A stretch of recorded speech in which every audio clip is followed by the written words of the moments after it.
at her. Let's get at her.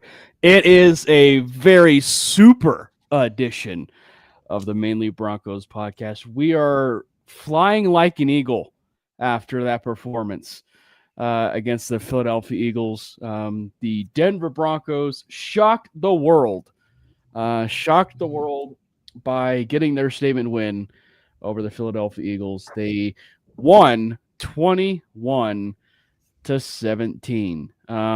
It was quite a performance. We will dive into that game. Obviously, it was a statement win. It was the biggest win and biggest game post Peyton Manning in the last 10 years. I don't think it's a bit of a stretch to actually say that, but we will dive into the game, what went wrong, what went right, obviously, and I think a fair amount of the right ended up having to do in the fourth quarter. But before we dive into any of that, the crew is here. Brandon is over there in the top right corner. Jordan is down there on the bottom. Make sure you hit that subscribe button for the MHRT Network page over there on YouTube, as well as the Mainly Broncos YouTube channel. I think we sit at 17 subscribers. We are also doing a bunch of short form over there on TikTok, Instagram, as well as YouTube Shorts. We do post some of the clips every now and again on X and Twitter, and that would actually be the Mainly Broncos Twitter handle at Mainly Broncos. Thank you guys so much for hopping in. Brandon, Jordan, are you flying like an eagle? I refuse to have any kind of eagle and flight experience right now because cry equals cry. Yeah. Man, what a insane. We clipped their wings. Yeah, that was just insane from all fronts. With how the game started to how it finished, it was, again, like how you said, one of the best wins we've had in nearly a decade. It was the best, right? Like it was probably there's probably even not even a debate. Like it was the best. It was the best game that the Broncos have had post Peyton Manning, and it's I guess the proper way to phrase it, obviously, as we said, it was the best game, but I guess the proper way to paraphrase this entire game is, yeah, they had us the first half. I'm not gonna lie, they had us. We weren't defeated, but they had. That's basically it. They had us in the first half. I'm not gonna lie. They had us in the first half. I'm not gonna lie. I will say though, and granted they did have us in the first half. One of the biggest things right off the bat when it comes to the Eagles Bronco game, or I should say specifically when it came to the Broncos competing with these, upper echelon, top tier opponents, has been the ability to compete with them in the first half. And actually, if you look at it, for all intents and purposes, when you look at the Ravens game, when you look at the Buffalo Bills game, and, now when you look at the Philadelphia Eagles game, they were competing with them in the first half. It was just the ability to finish the game on a high note. So where come the fourth quarter, you actually had a chance to win the game and you pull through. Yeah, that was actually insane. Like in the entire beginning of that game, you kind of felt like, this is kind of how, at least I felt this way. I was like, okay, well, this is how I expected this game to go. Like we were not going to win this game. I'm not going to have to eat these terrible, I don't know why there's no way for me to show it on camera, but I'm not going to have to eat these terrible, just disgusting fake candies that people seem to claim to like. Maddie. But I do have the candy corn. I'm a man of my word. I will eat the candy corn. Let me open that up actually as we're talking about this. But yeah, I mean, literally, it's a tale of two cities, tale of two halves, right? That's kind of the title of this game to me. And I don't know, it's kind of crazy. Like okay, let me just put it this way. Obviously, Bo Nix had an incredible fourth quarter, but I'm like, if he can find a way to like harness that for all four quarters, he's going to be unstoppable. Because there was kind of like the epitome of the lean forward in your chair meme. For the first 3 quarters, he was just like, relax, just chilling, I don't care. And then he's like, oh, it's time to actually try. But all props to him. That was an incredible fourth quarter comeback. The Eagles just had absolutely zero answer really for Nick Bonito as well. Just constantly able to generate pressure. Jonathan Cooper had a great game as well, even though he wasn't as much on the kind of highlight stat sheet with the sacks, which Nick Bonito now has the most in the league, which is crazy. But just an all-around amazing game. And it's kind of funny because you look at the Eagles side of it, and this was the first time. I mean, Saquon Barkley had, I think, 2 carries in the second half. Might have been less than that, actually. And this was the first game all year where they actually decide to like throw the ball more. And you kind of wonder if it's like as an answer to all the people saying that they don't throw the ball. And they're like such a run heavy team. And you kind of saw that flipped on its head a little bit in this game, and they became more of a pass happy offense, and they lost. So if anything, I think you're going to see them go back to running the ball more. I know Saquon got hurt, but I thought that was later in the game. I thought that was like fourth quarter. Because like even the beginning of the game, they weren't giving him the ball that much. I mean, they were throwing it to him, but I feel like they tried to not even running Jalen Hurts all that much. Just kind of change. Yeah, they didn't run Jalen Hurts either. They were trying to, I feel like, change up their offensive strategy a little bit and go more with the pass. And yeah, I know Saquon got hurt, but I was pretty sure that was in the fourth quarter. I might be wrong there, but it just felt like in general he didn't have that much. He didn't like have a ton of carries compared to what you would normally expect from the Eagles. So I would assume you're going to see them go back to that if he's able to, handle that workload, or they're going to run Jalen Hurts more. They're going to, but even like they're running, like they didn't run their backup. Like they didn't run. So that was interesting to see. But yeah, I mean, just an all around crazy game. I was ready to turn it off, and I was like, this game's over. And they heard me. Yeah, it was definitely a very interesting game. And then, as we said, it was the case where the Broncos did what they've typically done, which is they've kept it close for the first half. But it was really been the tale of the second half. When it came to doing this is horrible. When it came to doing the game and actually competing with the Eagles and getting it close, but Jordan, take us through for you. Like, I mean, it was. Yeah, it was definitely a case where they had us in the first half in terms of the lead, but not in that second half, not in that fourth quarter. Yeah, I was in a whirlwind of emotions a bit. I'm not gonna lie, just because the first half was more of like they were inconsistent with their drives. Like they would have 1-2 good plays and then an awful penalty, and then they'll reset them back. And that was just the whole first half. Like it looked like they're gonna do things good, and then something ultimately awful happens. And it was just like, all right, it's just going to be one of those games where if we're not perfect, and we haven't been whatsoever, we're not going to win this game, even though the Eagles haven't been playing good whatsoever. So I kind of already like submitted to the fact that, this is not the Broncos game. It is what it is. Just show the fight. And the second half comes, third quarter, they're starting to pick it up a bit. They're starting to wear on that defensive line of the Eagles. And then we really saw in the fourth quarter how drastic of a shift it all just happened within an instant. And I'll tell you what, the game plan they had for Jalen Carter was excellent. Like even from the first quarter, I know they didn't do much in the first half, but there was a clear focus on Jalen Carter throughout the whole game. And I thought they executed it pretty good.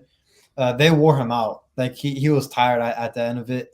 The Eagles' defensive line has been notoriously known, even last year and years prior, not being in great shape and great condition. And you can tell in that fourth quarter, it was the offense really put it to them. And man, Bo Nix, when we needed him most, and when we needed Cortland Sutton the most, they showed up and showed out. Yeah, that was let's talk about the that the first half in general. I think that it's been a definite issue to begin the season, right? But the one part where I'm a bit kind of like I'm stepping back a little bit when it comes to this game. Like when it comes to this game is the idea that it's Vic Fangio. Vic Fangio is one of the all-time great defensive minds. And so them shutting an offense down for relatively the first half, that's not a surprise by any means. It's just a matter of how quickly the light went on when it came to be the end of the third quarter, fourth quarter, where that switch was flipped, and it's like you saw a completely different quarterback that you never see against a Vic Fangio type defense. And it's like a true microcosm of the Bo Nix era, the Sean Payton era, where that switch was flipped and it was like a completely different offense. So are you guys worried at all, about in a sense, I know Brandon touched on it earlier, but Jordan, are you worried at all about the first half problems, if you will, to begin the season?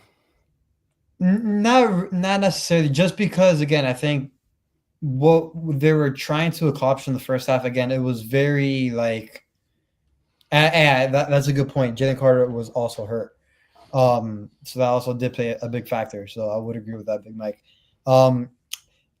There were flashes in the first half. It's just, again, if this team shoots himself in the foot so many times, I would like to believe that that's going to get fixed, simply just with coaching. I mean, I'm sure Sean Payne has been all over them about pre-snap penalties and all this other undisciplined penalties that is just unacceptable. I'm pretty sure as the season goes on, I mean, we even saw from game one to now, like the in and out of the huddle is much more smoother, with all the, personnel changes Sean Payne likes to make. And we really saw in games 1 and 2, it was very, very hectic, and Bo will get up to the line with 2 seconds left, and then we'll have to burn a timeout and delay games and stuff. But I think as the season progresses, we'll see much more of a cleaner first half. Again, that first half against the Eagles, if they don't shoot themselves in the foot, we'd be having a different story. But I'm not that worried. Yeah. It's definitely one where when you even kind of look comparatively to last year, it is to a certain extent better, because it felt like they were struggling for the first half, second half type thing when it came to last year. Because the Colts game specifically, they did not struggle from the first half to the second half, right? To a certain degree. They really didn't. And it was one where obviously they should have won that game. They should have won that game if it wasn't for a certain, thing that happened late in the game. So I think had they won that game, you are talking about a completely different first half, second half type of situation.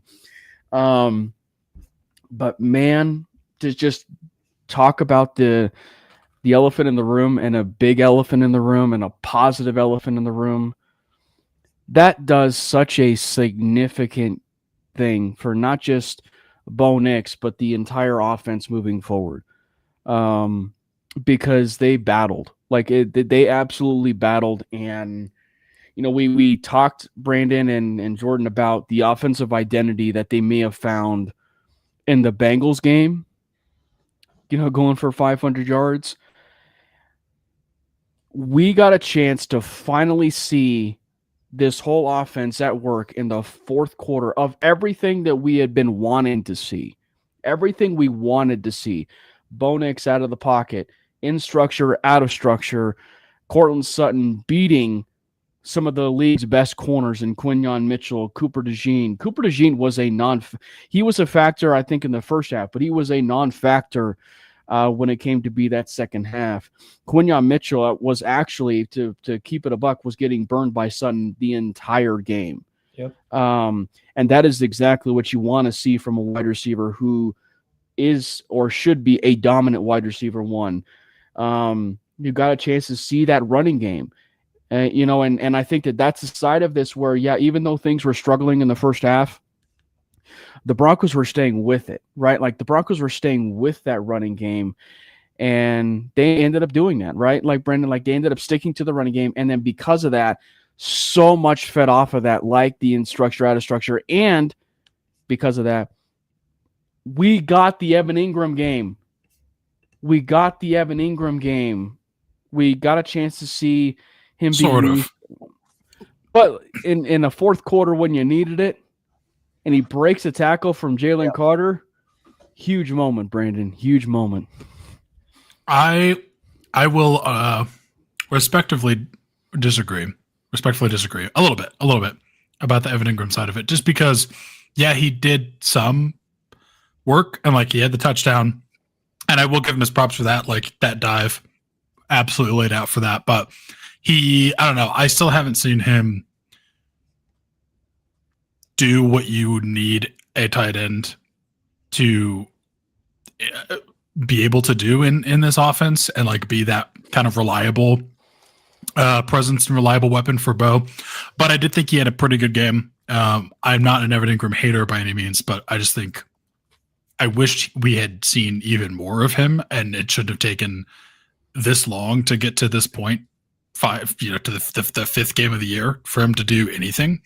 But he wasn't terrible. I just think, I don't know, he's been a little bit disappointed to me. But like, let's just talk about J.K. Dobbins, because he has absolutely been a revelation for this entire offense, and I am just glad that they're able to continue to lean on him as long as he stays healthy. We need to really try to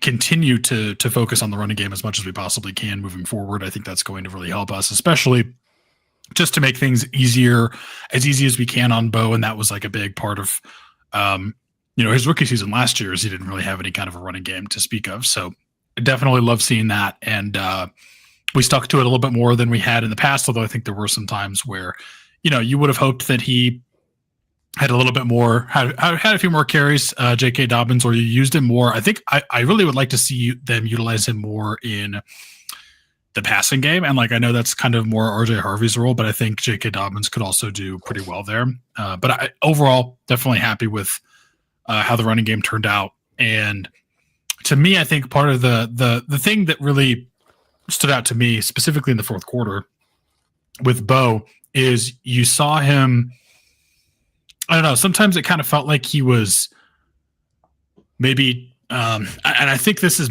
potentially the case with the overthrow issue, which you did see pop up a little bit. And I'm not saying that I know that this for a fact is true, but I feel like he's almost putting a little bit too much air under, because he's worried about making a mistake. He's worried about throwing an interception. He's worried about like putting the ball in a bad place. And I think that specifically you saw that, when he, what's that? You're talking about the Sherfield. The Sherfield play. But then in the fourth quarter, when you kind of had nothing to lose, and he was, getting more into a rhythm, which that's the best rhythm I've seen him get into this season, which is, definitely a positive sign. And he is able to play with confidence, and he's able to take those, longer shots down the field and those tight window throws. And you saw what he did with it. Like, he absolutely was nails, and he was, ice in his veins in that fourth quarter. And I think as you see him maybe get more comfortable with and play with more confidence, get more comfortable with that kind of play earlier in the game, I think you're going to see him start connecting on those deep shots that he's kind of been overthrowing. And again, I don't know for sure if this is the issue, but it just felt to me like he was playing maybe a little tentatively, like he didn't want to make a mistake. and then you get to the fourth quarter, and he's like, "Well, we gotta, put up or shut up. We have nothing to lose." And you see him again, proverbially lean forward in the chair a little bit more and kind of focus and play up to what he's able to play to. And I think you're going to see even more growth from Bo. So I really liked what I saw from him. Absolutely like that Jets game.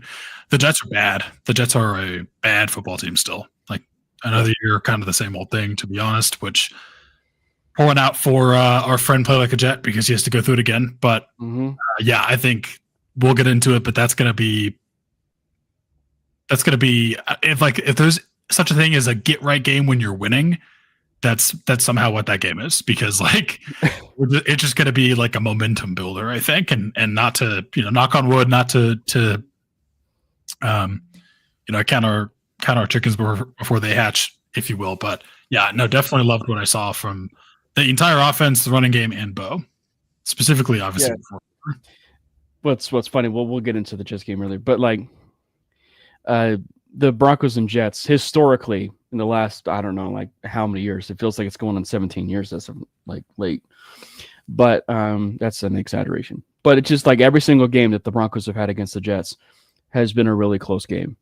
So if there is such thing as a get right game when it comes to the Jets and everything, this would definitely be it. But also the stretch of games, and we'll talk about that, but the stretch of games would be one where the Broncos offense would, need something as far as get right stretch of games for them to really be humming offensively. And, to carry on what you're saying there, Brandon,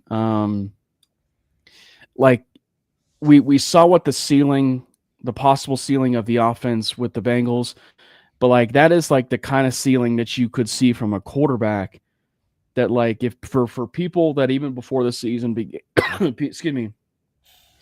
people before the season began were even labeling Bo Nix as a dark horse MVP candidate. Like dark horse MVP candidate, right, Jordan? And that if you want to put yourself on the map, and granted, there's going to be MVP quarterbacks that just have really bad games, right? But the MVPs also switch on a light when it matters the most, and that's exactly what Bo Nix did. I mean, the fact he was able to rise to the occasion and play at such a MVP type level, and then everything was playing off of that so well was chef's kiss. Yeah, I think we're going to start seeing that Bo Nix to Evan Ingram connection heat up a bit. I don't know if it caught fire or attention after the game, but there's an interesting quote from Evan Ingram talking about, I guess he had a passionate talk with Peyton on the sidelines during the Eagles game. And it was like along the lines of, Sean Payton didn't like his body language or whatever, and they were just pissed off and whatever. And then it was actually after the fact where Ingram made that tremendous play on first down, and then kind of that was the drive that kind of propelled them to score that touchdown. And then I don't know, it just seemed the comments after the game seemed like Ingram is finally getting a grasp of things within the offense, because I don't know, it was just the way those comments were. I was very intrigued with how that all went down, because even Evan Ingram said that Sean Payton will let you know if he doesn't like something you're doing or whatever. Like he will coach you hard and stuff, and that's what. And Evan Ingram was telling the media that's what he loves or whatever. So like we're starting to see Evan Ingram a little bit now getting more involved. So again, those comments were very intriguing, especially right after the game and stuff. So, and it's, I don't know, maybe I'm connecting the dots a bit, maybe I'm not, but I do think we see that connection heat up a bit. And then J.K. Dobbins has been excellent for the Broncos. If it wasn't for him, man, I don't know where this offense would be, because J.K. Dobbins has been great. And he's been great for R.J. Harvey too. So he's been great on all fronts. And then I think the last thing I'll say about the offense is what the Broncos did in the fourth quarter. Like, they didn't do nothing that required more than skill. I think that is something that they could relatively do game in and game out. It was pretty simple football. And I think the more we see that, the better. And the ceiling of this team goes exponentially through the roof. Bruce Trevor Hummer is going to end up having to download Grammarly because it's Ingram with an E.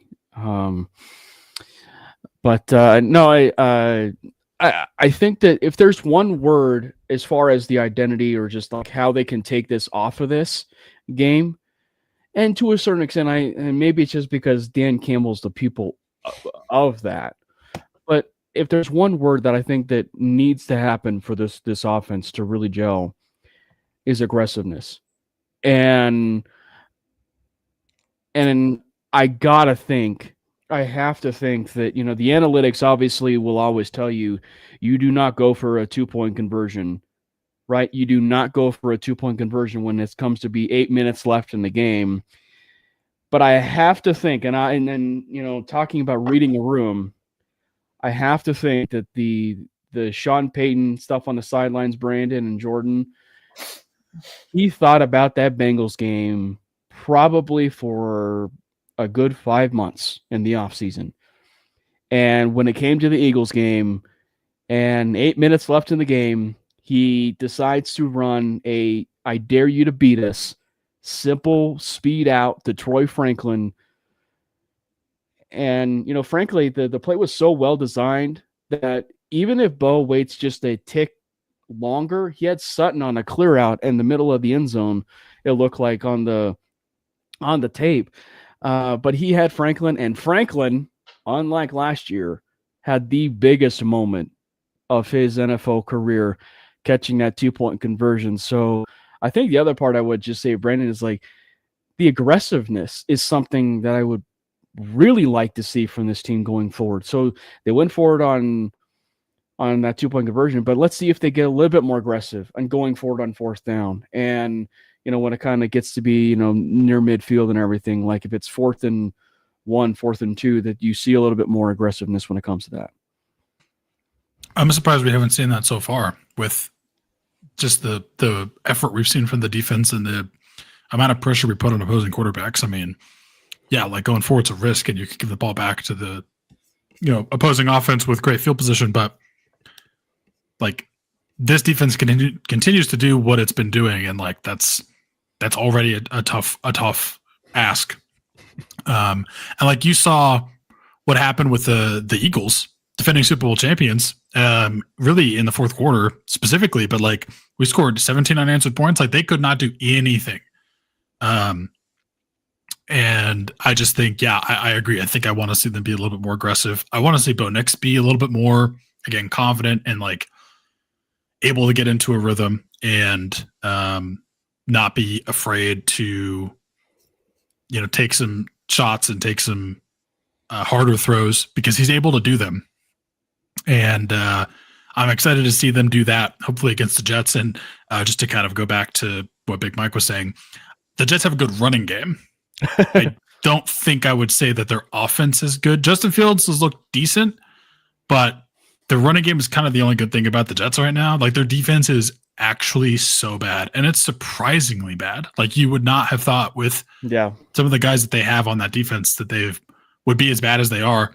And I think, again, Bo is going to hopefully be able to get, again, into a little bit of a rhythm, keep some momentum going here.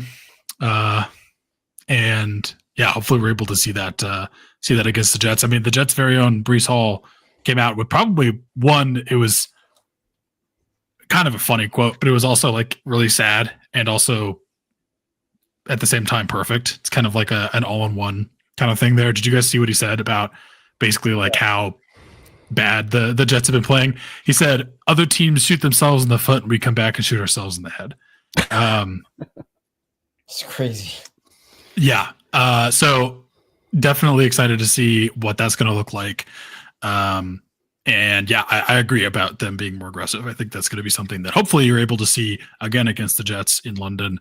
And I want to see Bo play with some more confidence because he's able to do it. But yeah, I think the more you see what this defense is going to be able to do and it's already been doing, I'm surprised you haven't seen them go for it on fourth down more, just because it's hard to do anything against this defense. Yeah. And as Chris mentioned, 18 unanswered points. That is a punch in the mouth to the Super Bowl champions. So much so that we're making Eagles fans completely bitter about the idea that, there's some favoritism in favor of the Broncos or, whatever. I got to say, one of my favorite moments, and this is, I don't mean this just from a Broncos side of things, but admittedly, my dad and I do this where, like, if there's a huge game or it's a possible rival or anything like that, my dad and I would be like, oh, you know what? Let's tune into the opposing team's radio or, so on and so forth. It took me just 5 minutes listening to Philadelphia Eagles radio. And all it took was one caller where he was so pissed off about his parlay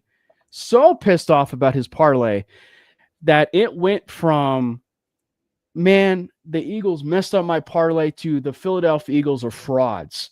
They won a Super Bowl last year, but they are frauds. Like typical, IGGLES Eagles fashion,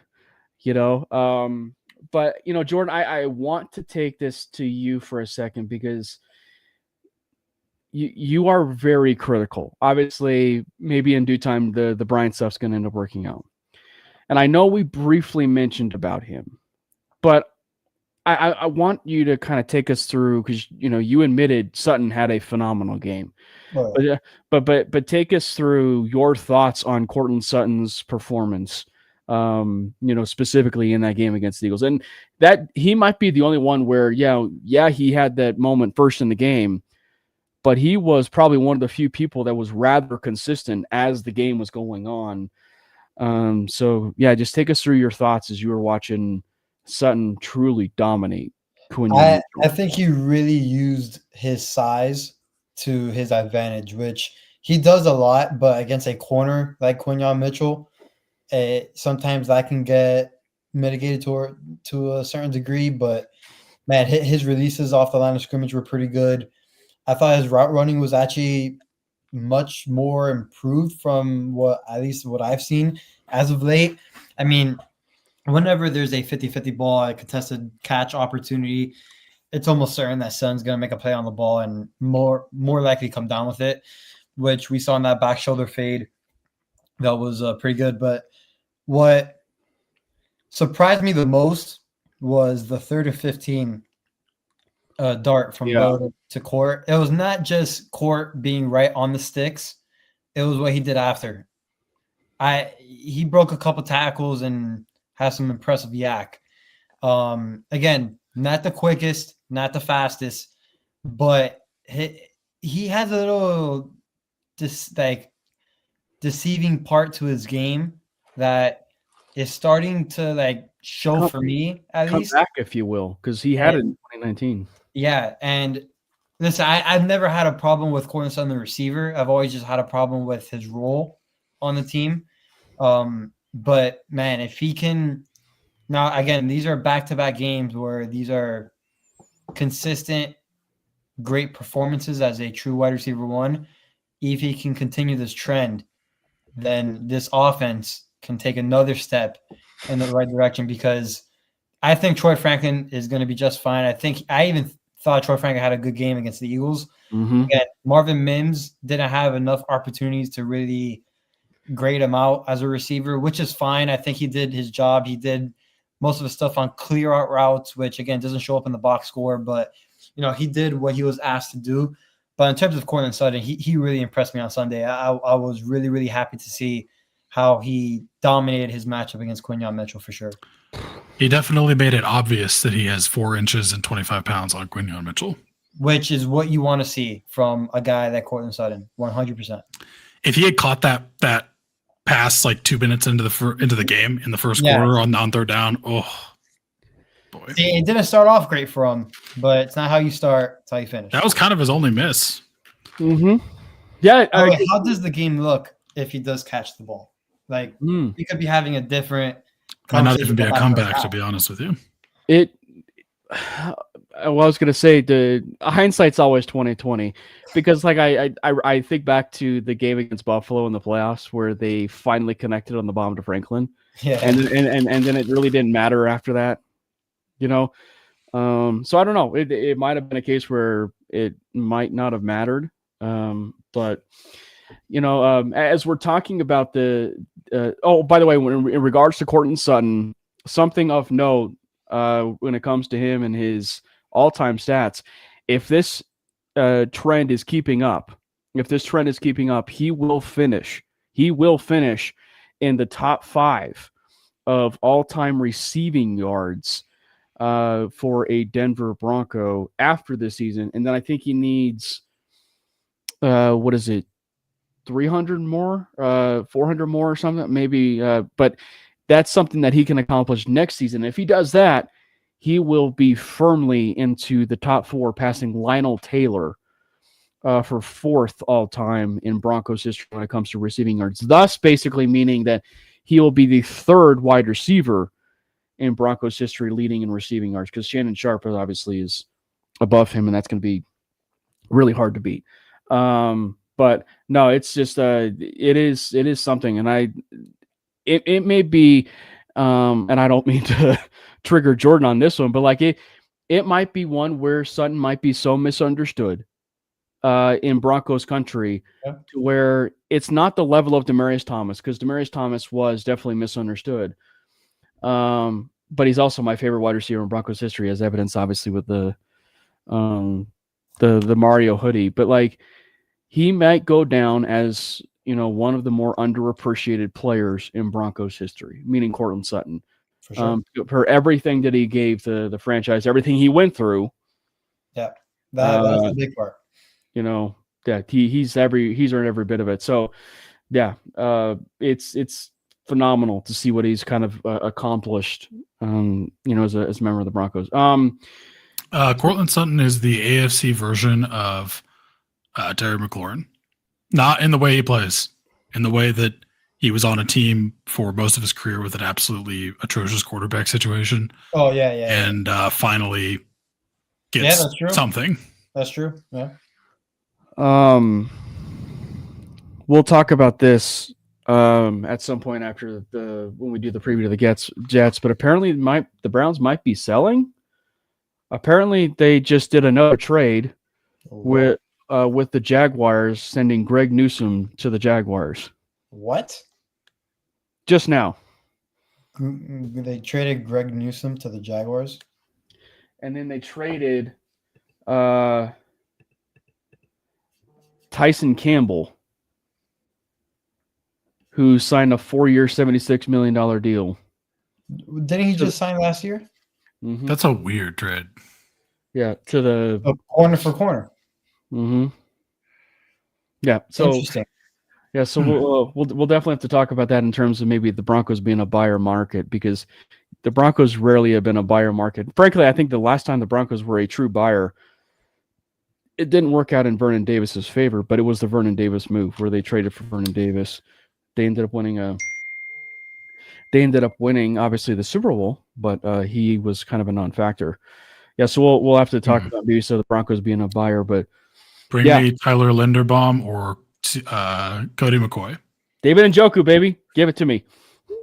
That's. I'd rather have either of those centers, but I wouldn't be mad at David Njoku. Yep. So obviously, before we dive into the defense, we do have to talk about something that is possibly something that's going to linger for a couple months, and that is the offensive line. The offensive line did go through a little bit of some injuries. It did go through a bit of some injuries injury, I should say, with Ben Powers, going down. They will lose him. It sounds like to IR. They haven't officially put him on IR, but it sounds like they will put him on IR. And according to the YouTube comments and everything that you're seeing there, on Twitter and X, it does sound like Matt Peart will be getting the start at left guard. I don't hate it. because at the end of the day, I trust Zach Strief with my life. And the other factor is obviously Bonex is so good getting the ball out faster and quicker and avoiding pressure and sacks to where it's not going to be as much of a thing. You just hope that, Bo's antsy feet sometimes that you see in the pocket aren't going to end up being too antsy, given the fact that Ben Powers is not there. So yeah, I mean, it definitely sucks because Ben Powers has been kind of a little bit of a unsung hero, I think, a little bit on this offensive line. He's been just like a solid guard. And it's gonna probably be a little bit of a transition to see him it go to Pert. So hopefully he's able to slot in well. But I feel like Quinn Miners has gotten kind of all the attention of like for how good he is, and rightfully so. But I think Ben Powers has been also pretty good. So losing him sucked. mm-hmm. Yeah, going up Pert is I don't mind it. Podcheski's still reporting as eligible, and then now you have one of those behemoths on the line is going to be pretty cool. But it does suck for Ben Powers because I want to believe that I think I saw the stat that Denver has had like the healthiest offensive line in the past 2 years. Like specifically him, he hasn't missed a game. Yeah, so sucks that happened now, but at the end of the day, we were grateful to have a healthy offensive line for a long time. But now it's next man up, and listen, Matt Pert might actually do a pretty good job when he's in there. So the last time the Broncos, interestingly enough, it was right around this point in time this season when it happened, but the Broncos had an injury on their offensive line. He was gone for not 2 months, but he was gone for a couple of games. That's when Mike McGlinchey went down, and that's when you saw Alex Pavlovchevsky, come in and play right tackle. And for the pinch that he gave, pause. But for the pinch that he gave, when it came to that Broncos offensive line, he played well. I mean, so much so that Brandon and I literally had like 2 weeks, 3 weeks, where it was like, oh, if this trend continues, they might actually move on from Mike McGlinchey. I remember that too. Yeah, and and ended up not becoming a thing. But no, I think it's gonna be interesting because there's an angle of this where it's like you're so frustrated because should Matt Parrott be your starting left guard, Brandon? No. But I think it also kind of takes it to a certain area where it's like Nick Gergulio, the injury of Nick Gergulio. This is where it really kind of rears its ugly head again, because it's like he was first in line, right? Like he was first in line to be that replacement for Ben Powers, it seemed like this year. And so to see that unfold, unfortunately, is a bit unfortunate. And for the Broncos, this is their most devastating injury, should we say? Probably in the Sean Payton era as of right now. Yeah, I don't considering the fact that we haven't had that many injuries, which is I would consider a win. I think that's probably true. Yeah, I don't recall any major significant injuries within the last few years, right? Yeah. I mean, like, just because in the relative sense, like Gergulio should be starting, right? If he didn't have his ACL injury or the injury that he had in preseason, and then you had Ben Powers go down, so it's just one where truly it feels like the depth is unbelievably tested, right? I think it's easy to say like Greenlaw, right? Like I think it's easy to say Greenlaw, but like, he really hasn't played though yet. He hasn't played like a snap yet. Right. But no, it makes you wonder.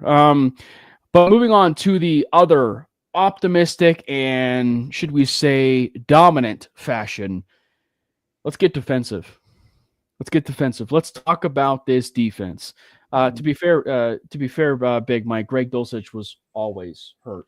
His name was regularly signed up on the injured list, to quote Little Giants. Yeah, I wouldn't say that was a major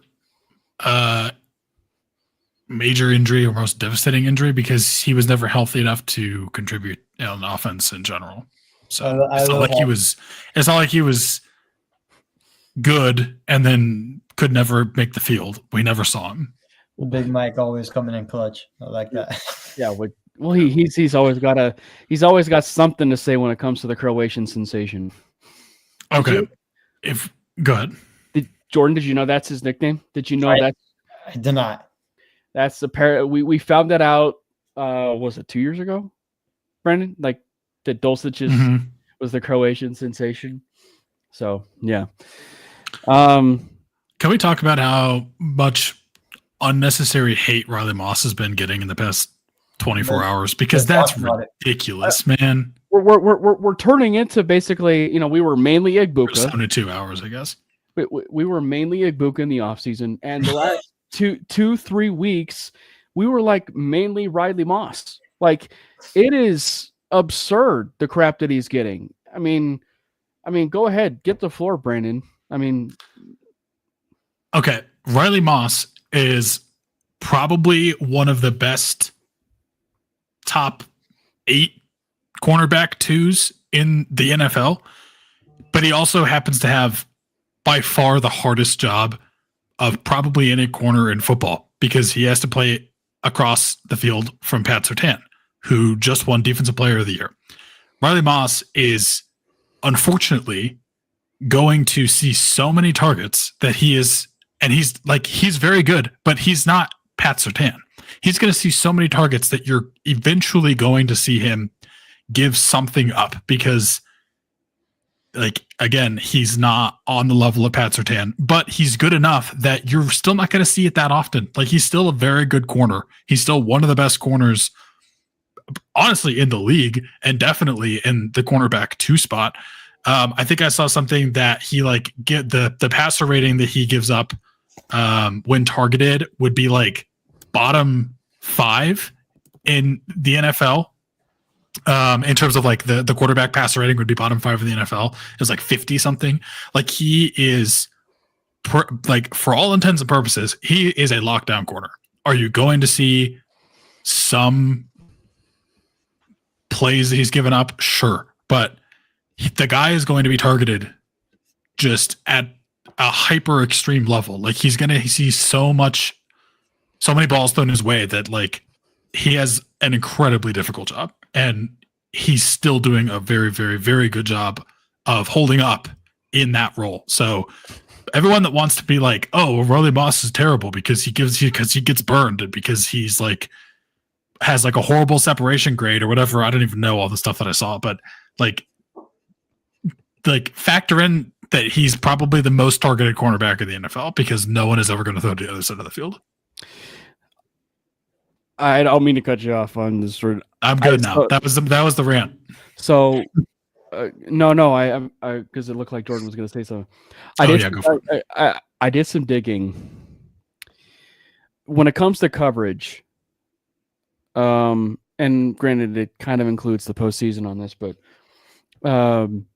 did you know that Riley Moss is tied for first in the entire NFL for forced incompletions? I believe it. He's tied he's tied with Will Johnson, Quinyon Mitchell, Tarheeb Still is number 2. They put him at 5 because of the ties. But and Will Johnson, the rookie from the University of Michigan. He's number 1, tied for number 1 when it comes to forced incompletions so far this year.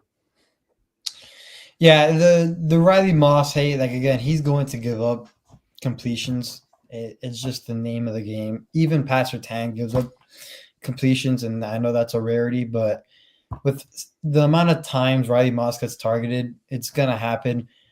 But as we can see, he's gone up against Devontae Smith, who's not your ordinary wide receiver 2.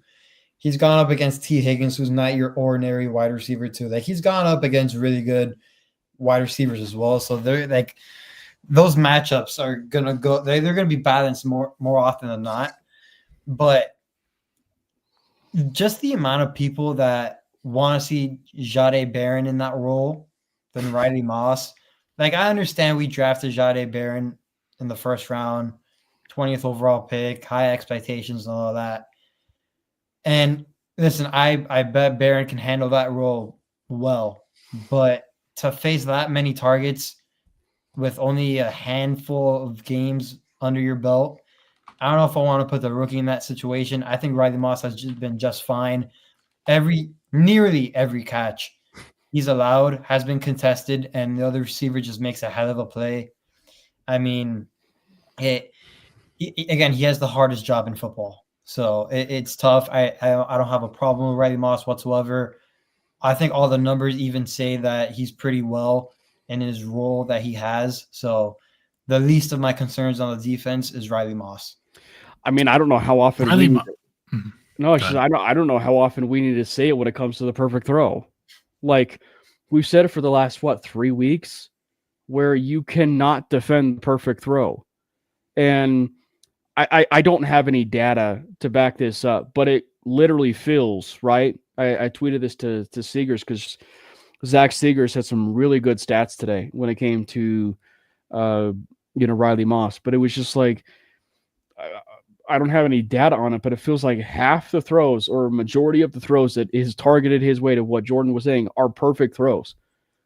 And I don't know about you guys, but when you watch back shoulder throws, that is literally the hardest pass to ever defend if you're a defensive back.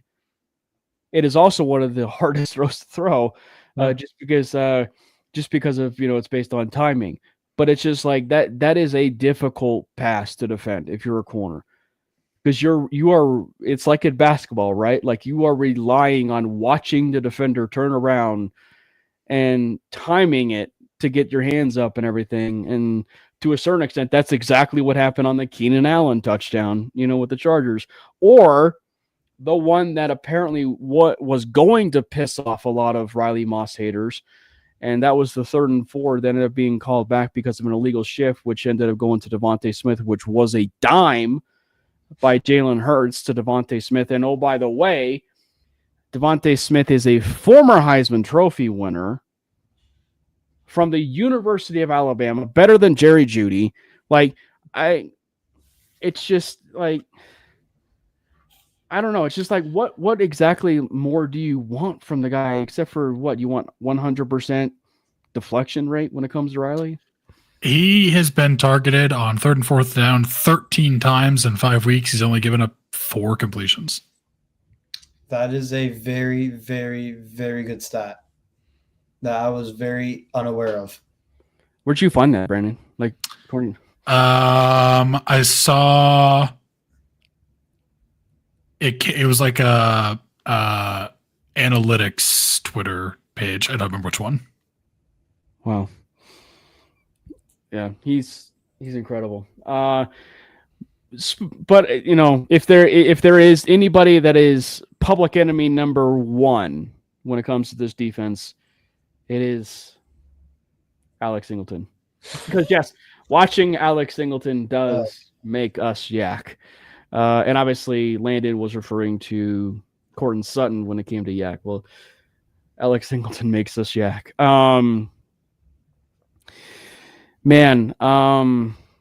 you guys want to see a defender that actually deserves hate from his fan base right now. Did you guys see Chris Jones on the Jaguars on game when Trevor Lawrence had the weird, insane look like a baby deer and then dove into the end zone? People think touchdown? That's Riley Moss on every play.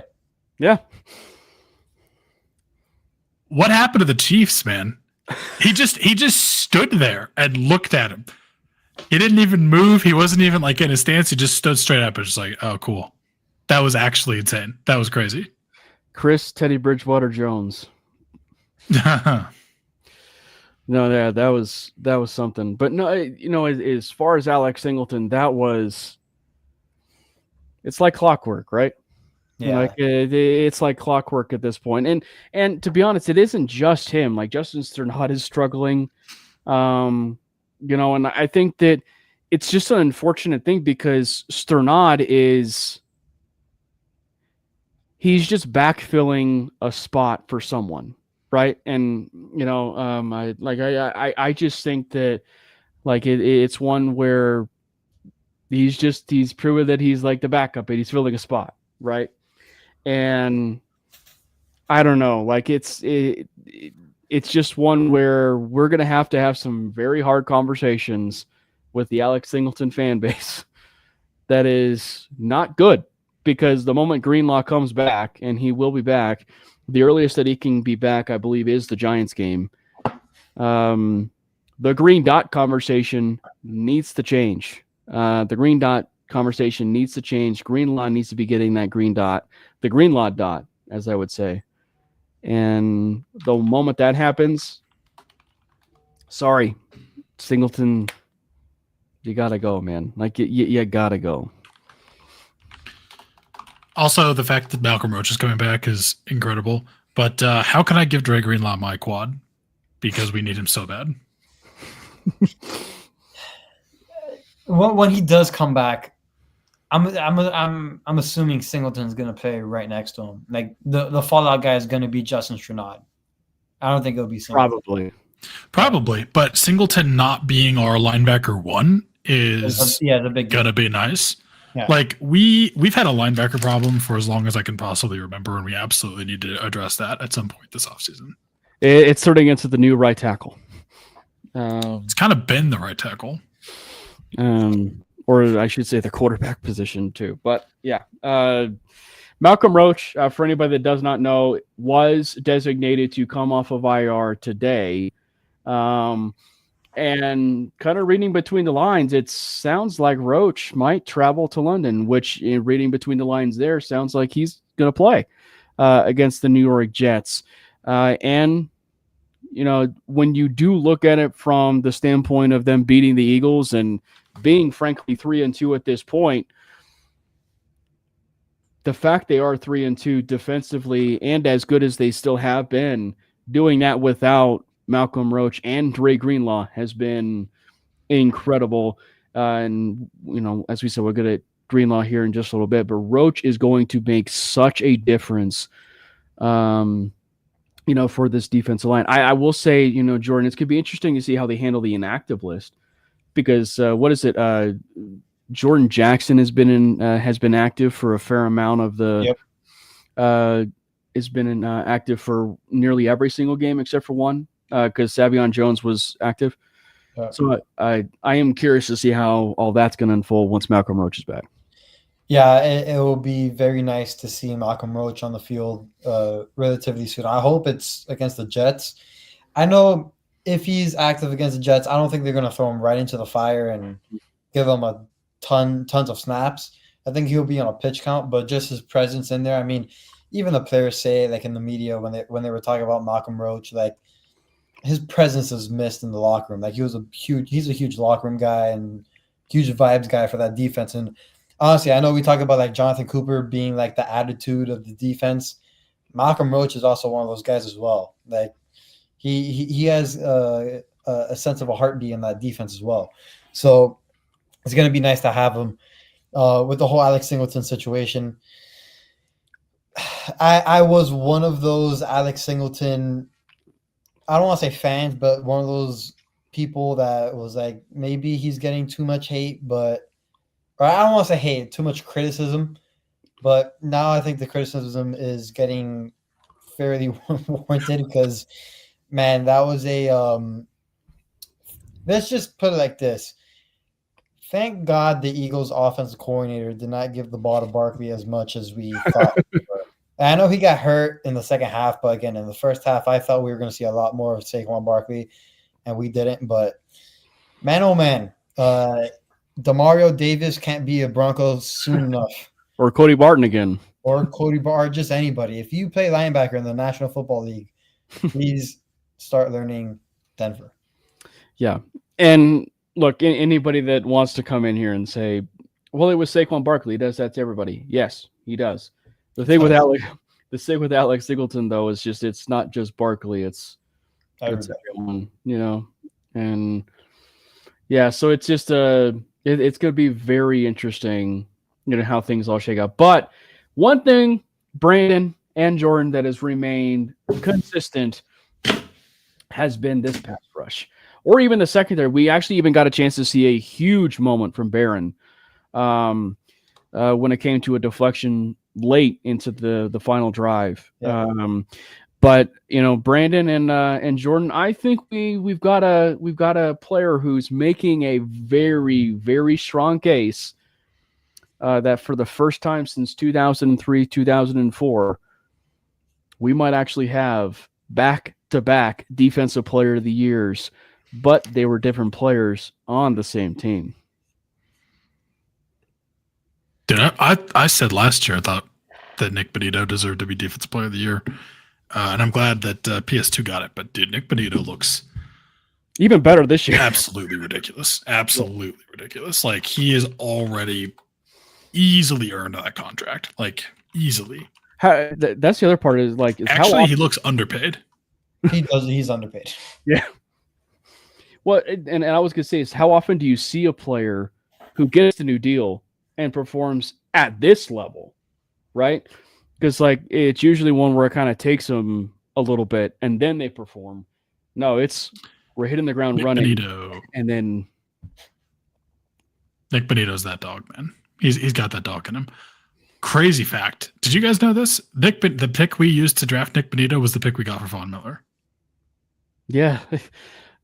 Yeah. And he's like the closest thing to Von Miller that we've had since Von Miller. Which is funny because like Brendan and I would talk about Baron Browning's, dip and bend and everything. But no, it's his get off is. It's incredible.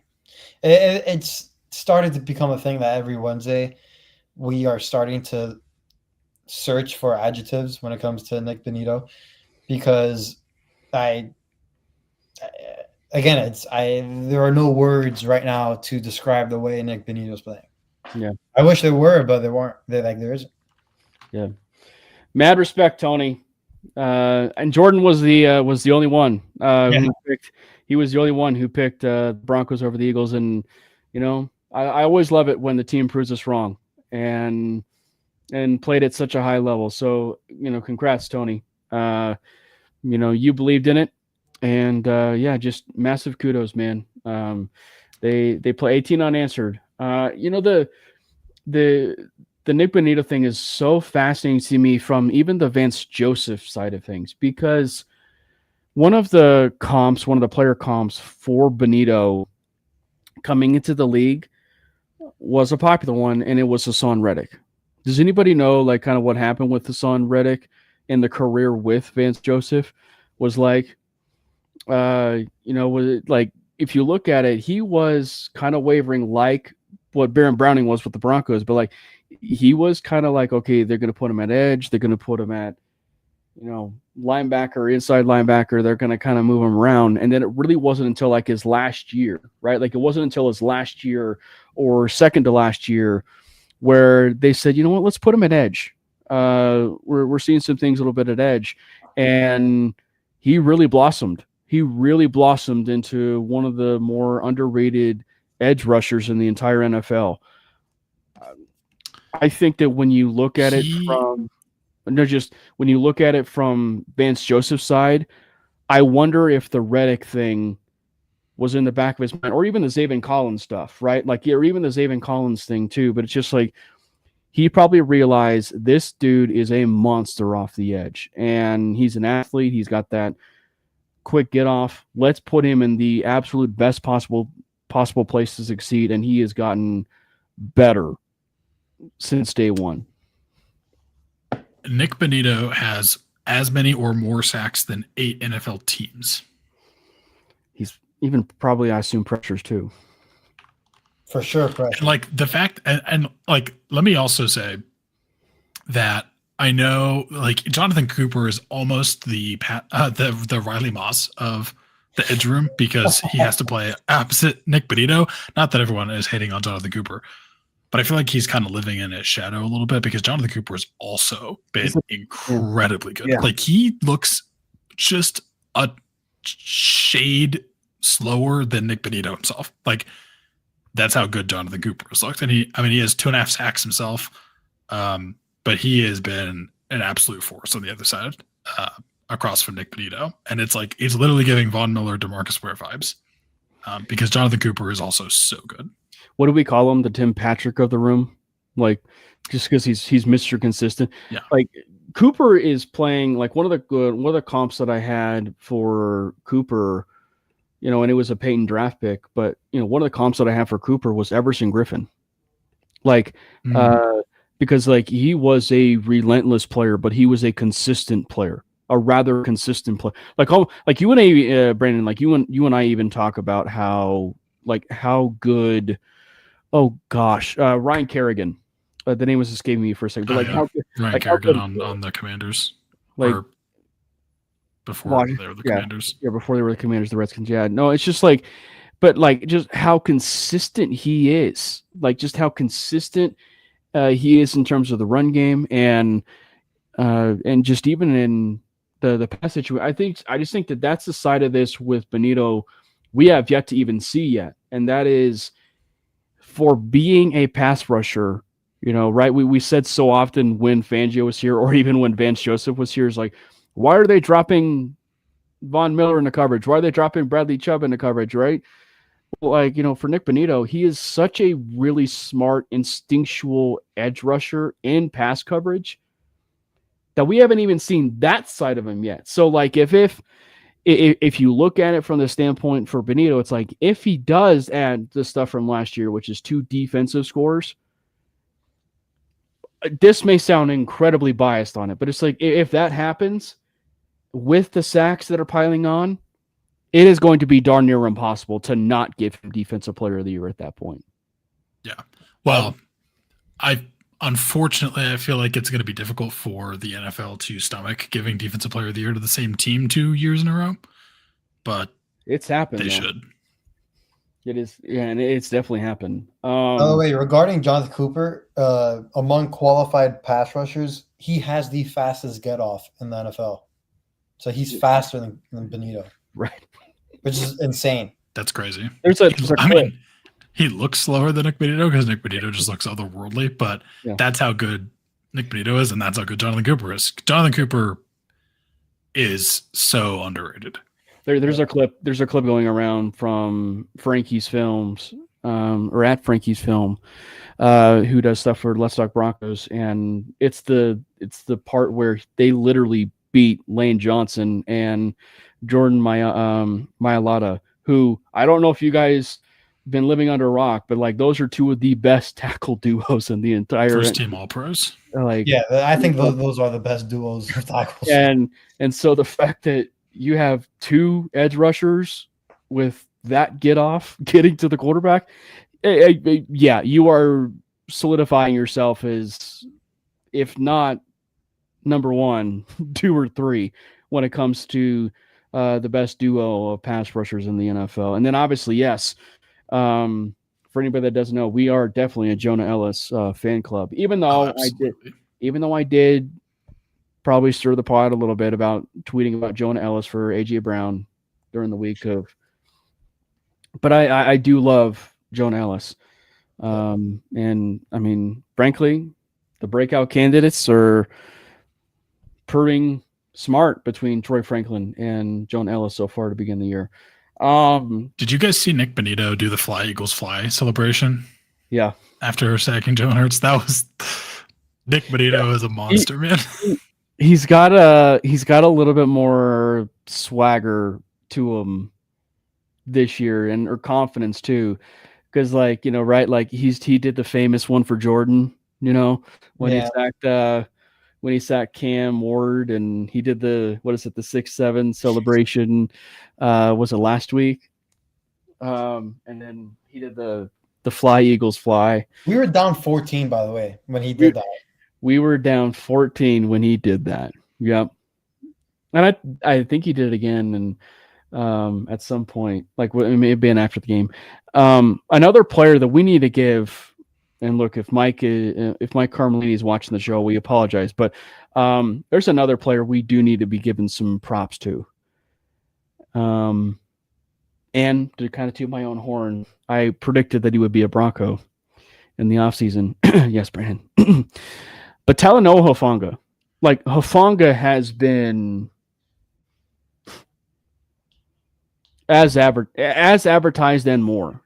Like he has been incredible. Obviously, he should have came down with that play, but that was such an athletic play for him. Like, if there was anything that made you think like he's a Troy Polamalu type player, that was the play right there. Like blitzing, almost actually coming up with the play like that. Like that, he is flying around everywhere. Between being a box safety and if you go look at some of the stats, they are playing him everywhere. Like we said maybe Jade Barron might actually end up being the joker of the defense. I think the argument, right, guys, is that it's Hufanga who's the joker of this defense.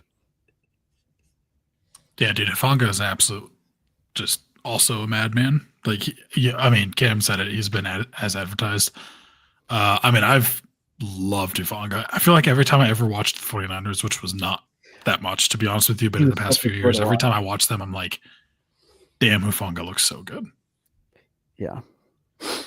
I mean, if it wasn't for J.K. Dobbins lighting up the offense, the best free agent acquisition for the Broncos is Tyler Hufanga. He's been that good. But again, his presence on the field, the defense always has to know where he's at. You don't know if he's going to blitz, if he's going to do – he can do so many other things in this defense under Vance Joseph. He's so versatile in that aspect. And him in the box – helping on the run game has been also special as well. He's been nothing short of amazing, and I can only imagine how much better he's going to be when he has his buddy Dre Greenlaw back, because now maybe Hufanga doesn't have to do too much of what he's being asked right now. I mean, again, I don't know about that, but again, as his defense gets stronger, it's going to get scary. I don't know. Telling someone, the moment, Greenlaw comes back, telling him, hey, buddy, you don't need to be as aggressive. I don't think that's going to go over well when it comes to, Hufanga. But no, he's been something. And to call it for what it is, he's helped out the deficiencies of the linebacker room. So I think you are right, though. Like, Greenlaw comes back, maybe he doesn't have to do it as much. You'll still see him flying around, but I don't think he maybe has to do it as much. When it comes to that's what I'm alluding to. Yeah. But for Joe, we touched on it earlier. He was designated to return, which is that 21-day window, and it sounds like in the comments specifically today that he'll travel to London, which would suggest that he's going to play. Right, like which suggests that he's going to play. The other side of this too, with the defensive line and specifically injuries, was I did not see him on the injury report. And obviously I'm getting older with age, but at times I might be blind in blind moments, but I did not see John Franklin Myers on the injury report. And he did have a non-contact scare in the game, but certainly good to see him back as well. So that obviously going to end up having that defensive line. But yeah, you're correct. John Franklin Myers was not on the injury report. Malcolm Roach was limited at practice today in London. So he is in London and he was limited. Yeah. So as far as looking to this Jets game, obviously Brandon and I have done a ton of shows with the Play Like a Jet guy, and we'll see if we can do one after. Should we say next week, to recap the Play Like a Jet. But Brandon, we said every single game that the Broncos have played the Jets up to this point has been close games. And we said it middle part of the show, top of the show, how this needs to probably be a get-right game. On the surface, right, and I even said this to Scott when we were recording the Jets pod yesterday, but like when you look at it, if there is any game up to this point between the Broncos and Jets, Brandon, where it needs to be a blowout, it's this one. Because everything is lining up on paper where the Broncos are significantly better than the Jets. The question is just, is history going to repeat itself? It's going to be close again.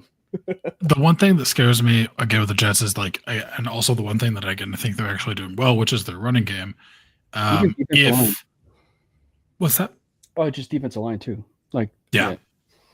Well, I mean, if the defensive line on paper looks good, but their defense just has not been good overall, which is kind of weird. But I think again, the one thing that scares me a little bit more would be Breece Hall. Here's hoping Malcolm Roach plays, because that would be huge. I'm not gonna lie, this Jets game kind of scares me, and the reason I say that is I understand the Jets are winless. Yep. I understand that they have this notion around them that they're the Jets or whatever. And I'm going to contradict myself here a bit. I've never thought Aaron Glenn was a good defensive coordinator, even when he was at the Lions. But he is a great culture setter, and I think that's what he's doing in year one with the Jets, obviously. They have played teams tough this year. They have. The defense hasn't been good. They do have talented players on that side, but they just simply haven't been good. And their offense can run the ball. They're inconsistent passing wise. I mean, I think that's obvious to tell with Justin Fields at quarterback. But again, with a offense that can run the ball pretty well with a mobile quarterback like Justin Fields, and a defense that has been playing bad, but again, talented players on that side.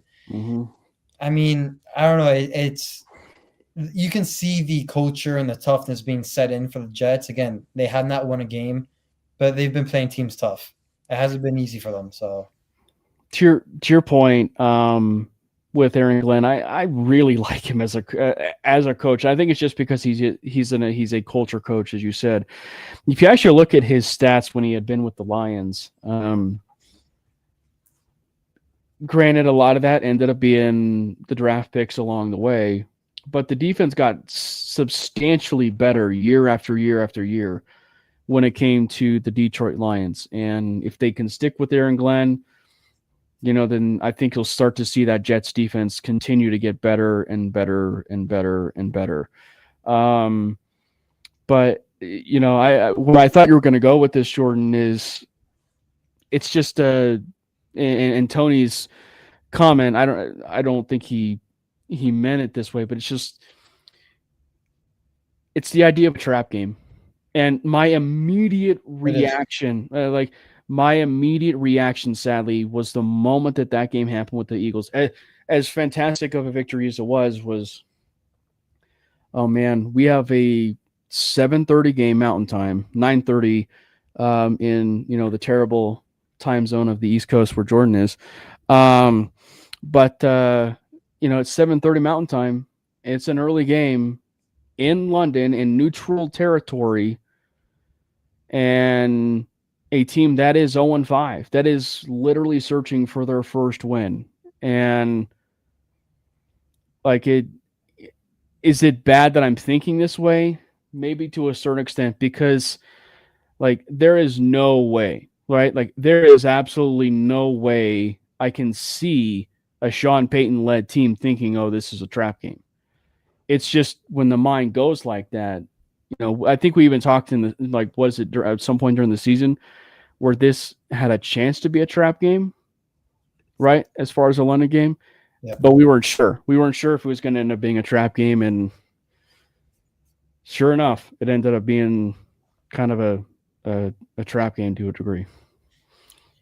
I mean, just with the travel to London against a team like this, I mean, there's a lot of things that kind of irk me a bit. As long as the Broncos come out with a win, I don't care how they get it done. I don't care if it's as ugly as it comes. Again, overseas trip across the pond, you just get the win. However you can get it. I don't care about winning pretty and all that. I'll say my score prediction soon, but just get it done. I don't care. Come out of this 4-2, coming back home. Brandon? I'm going to say it's a win.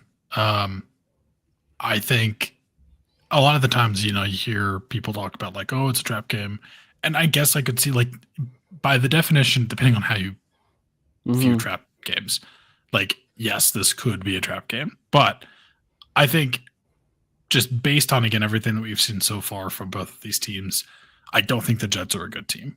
I think the Jets have a good running game, and I think the Jets Justin Fields has looked okay. He's looked decent, but like against this pass rush, against this secondary, and just with the way the bow has looked in the past 2 games, specifically again with the Eagles in the fourth quarter, but the Jets are not the Eagles, and I definitely think this is probably going to be a win. Unfortunately, I will not be able to be at the game. I will be in Europe. I will be in London in 2 weeks, so just slightly missed it there. That would have been so cool. I would have loved to do that, be able to go and see the game in person, but I do think it's going to be a win. And I think it's going to be probably a pretty good win. I don't know if it's going to necessarily be a blowout, but I'm thinking like probably by at least 2 touchdowns. Which I mean, you could consider. I mean, you could call that a blowout, but I think it's going to be a 2-score game for sure. The other part is, what you had the Minnesota Vikings struggle with the Cleveland Browns last week in London, and that's something you never want to see, right? So it's just, I think for me, I obviously do have this as a win. I think it's going to end up starting. It's going to be a hard fought win in the sense, like game wise, it's going to be a good game, but I think it's going to end up being one where the Broncos push, and it ends up being a 10+ advantage when the clock hits 0. And I think it'll be 27-17 Broncos at the very end. And the Broncos do come out on top. And all 3 touchdowns will be from Bo Nix. And they will be passing touchdowns as things kind of continue to separate themselves with the touchdown and interception ratio when it comes to our glorious quarterback, Bo Nix. Man, my gut is telling me a very, very. I mean, again, I laid it all out. This is this game's gonna be tougher than what most people expect. The time change, all that across the pond. So many factors that go into it. I see this as being a 1-possession game, if I'm being quite honest. I saw a stat that the Broncos have scored 20+ points in all their games, which is, I think, they're alongside a few other teams in that regard. My gut, I was originally going to go 17-14 Broncos, but just because I know they've scored more than 20, I'll go 20. It's going to be a greedy game. Just come out with the dub, and I'll be happy.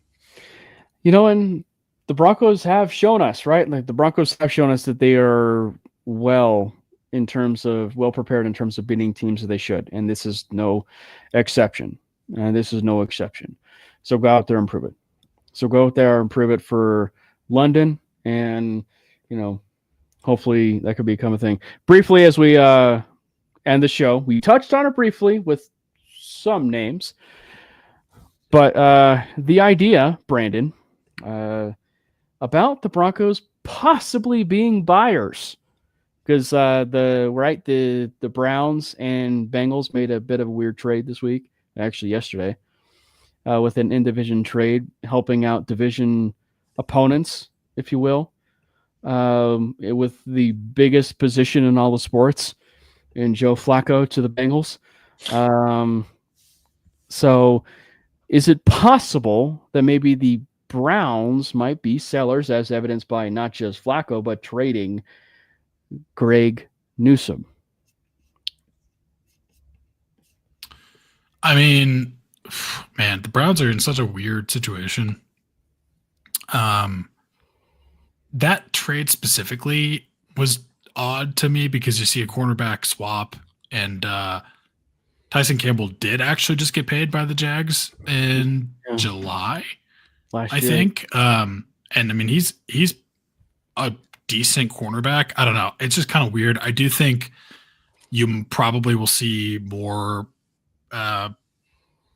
trades happen just in general in the NFL. Is it from the Browns? Maybe, but I do think there's going to be more sellers, specifically from teams that like you would not have expected to be sellers going into the season. Like, I don't know, the Ravens, I don't know if they're going to be sellers, but like I could see them maybe moving on from Mark Andrews. The Browns again might continue to try to get rid of some of their players, maybe like try to get some some cap relief since they just had to take on Tyson Campbell's, especially because Greg Newsome was on the final year, I think, of his deal. So that could definitely be a team that I would look at. And then I don't know if they're going to be. I mean, they're not going to necessarily be a team that we're going to be trading with, but I wouldn't be surprised if the Raiders maybe are trying to potentially be sellers at the deadline as well. I think there's going to be maybe more trade deadline deals done than you would normally see in a season. So that'll be interesting. I mean, the kind of big name players that you see that might get traded, I think Alvin Kamara might be traded from the Saints. Just don't go to the Chiefs. Depending on what's that? Just don't go to the Chiefs, right? I mean, honestly, same thing with Breece Hall. If the Jets continue to lose, I mean, I know he's kind of their one good thing, and that probably doesn't happen, especially since they lost Braylon Allen for, I think, the year. But if they continue to kind of lose and they can get a good haul for him and someone makes him a good offer, maybe. As much as I, again, don't think that there's any possible way that we trade in division, if we could get Jacoby Myers, it'd be kind of cool because I think he's actually a pretty decent wide receiver and he'd be useful. But yeah, I mean, I definitely think there's going to be some interesting moves that are made. I just want a center. That's all I want. I want Eric McCoy or I want Tyler Linderbaum. The funniest thing is, like, I'm with you. It's one where it's like you just rarely see an offensive lineman trade like that. You know. I know, but but I'm with let me have hope. But Traylon Burks was released, I think. Yeah, I think Burks was, and actually, I tweeted it, but Traylon Burks is the type of player you stash on your practice squad, and develop, and kind of develop. I mean, no, he's not. He's not panned out, but he is the type of player you stash on your practice squad.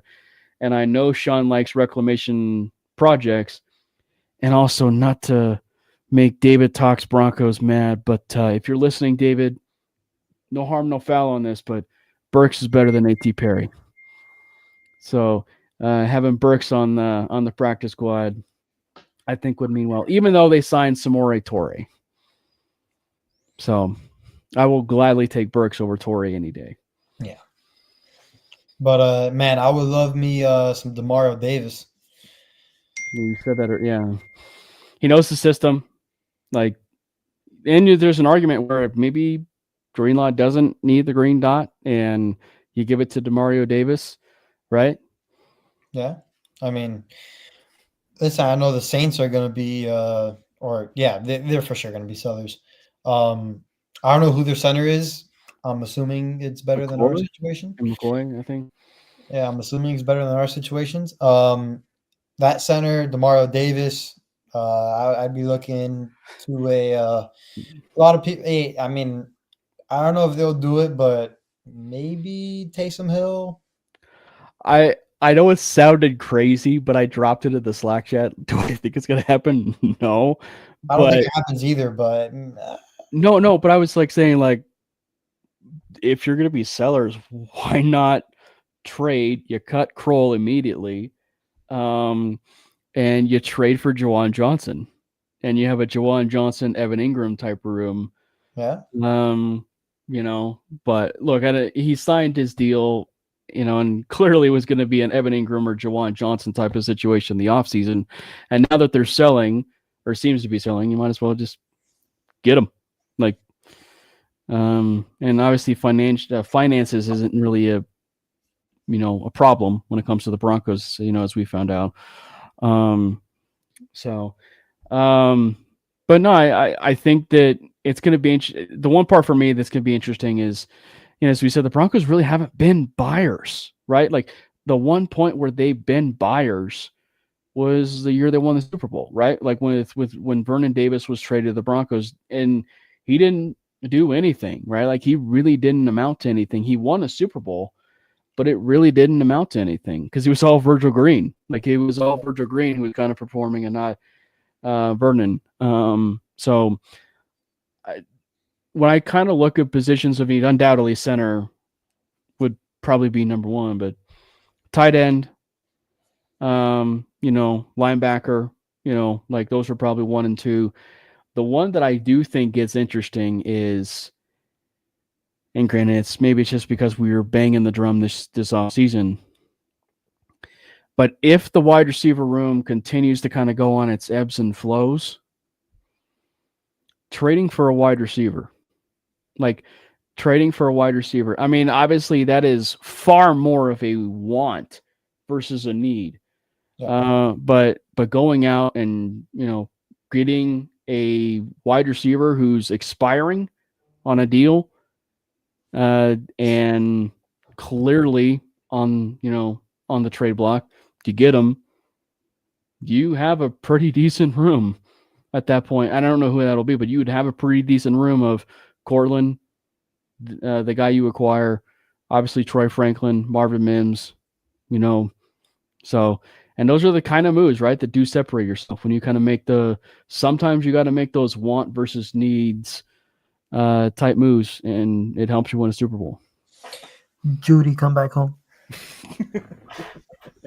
Just had to slide that in there.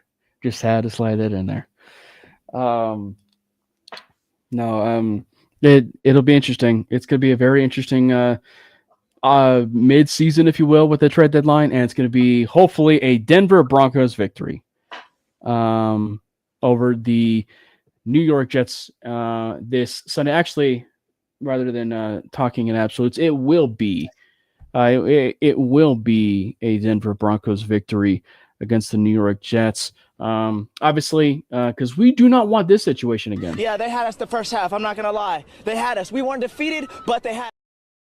Yeah, we don't want the Jets to have us in the first half. And as long as in the last 2 weeks, Bo Nix plays the way that he has, and the offense is playing the way that they do, we should be coming out on top. So for Brandon, myself, and Jordan, make sure you follow the social accounts for all three of us. That is at Brandon Miller PO.